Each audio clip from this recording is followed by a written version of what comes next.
Okay, all things economy, all things financial, all things in the world of your wallet. There's one man we turn to, and he is the man that puts out the Trends Journal. His name is Gerald Celente. He joins us again. Gerald, welcome back to the show. Oh, thanks for having me on, Mike. I love being on with you. Well, I like when you're on, except I always wait for good news, and every time you're on, I want to jump out the window. Well, I'll tell you. So I just bought a 1750s Franz F-R-A-N-Z Rogan R-O-G-G-E-N, the Franz Rogan House in Kingston, New York, 1750. It's right next to us. And I bought a 1750s building. It's on the most historic corner in the United States. On each corner, there's a stone building from the 16 and 1700s. Wow. Here's the good news. The good news is that I bought it because this is where the first American Revolution began, and I want to see the second American Revolution. And this one, of course, without bullets and bayonets, but one of an intellectual revolution. Because this is really a bad show going on out there. I mean, really, I don't know what adult could buy into this presidential reality show. They say that politics is show business for ugly people. Boy, just tune in every night.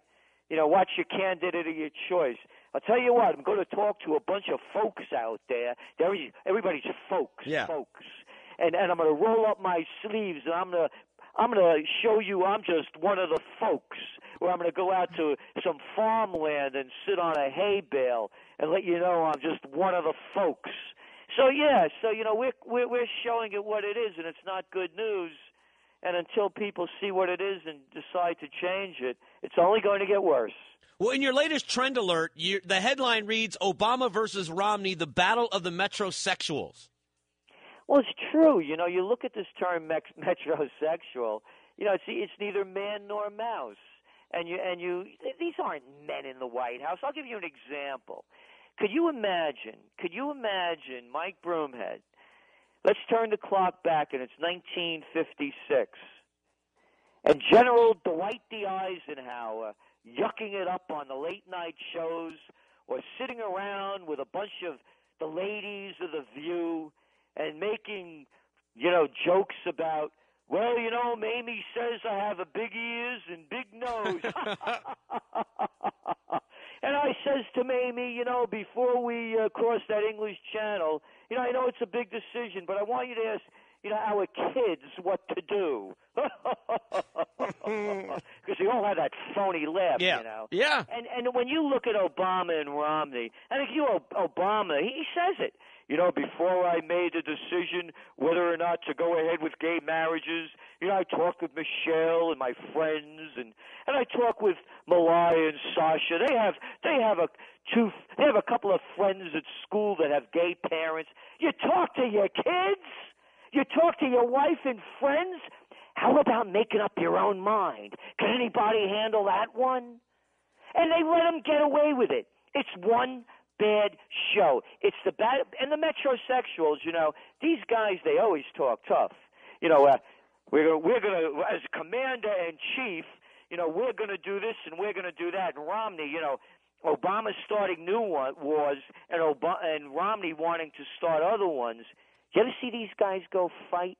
Metrosexuals talk tough, but they don't get their fingernails dirty. They send other people to go do their fighting. And you break it down one after another. This is a battle between the metrosexuals. These are soft-core jocks. They love hanging out with the women. They like, they show their sensitive, feminine side. But yet they'll do dirty business. They don't care. So this is what it really is. These aren't men that are running for office. And by the way, put everybody in that category with the exception of a very few in Congress. They're neither man nor mouse. They talk tough, but they never get in a fight, and they let other people do their dirty work. And that's what America's become at every level. Well, let me ask you a question then. Given the two choices it looks like we're going to have Mitt Romney and Barack Obama on the ballot, what do you do? I'm calling for a voter strike. This is a criminal operation as I look at it. And remember, I worked up in the New York State Senate. I was the assistant to the Secretary of the Senate. One of our chief contributors in the Trends Journal is Dr. Paul Craig Roberts, former Assistant Treasury Secretary under Ronald Reagan. You know, a bunch of us have been around and we know what it looks like. And what it looks like to me is a criminal operation. You could call it the Republicans and the Democrats, but how about calling it the Gambinos and the Bananos? And I don't say that in jest. We do not have a representative form of government.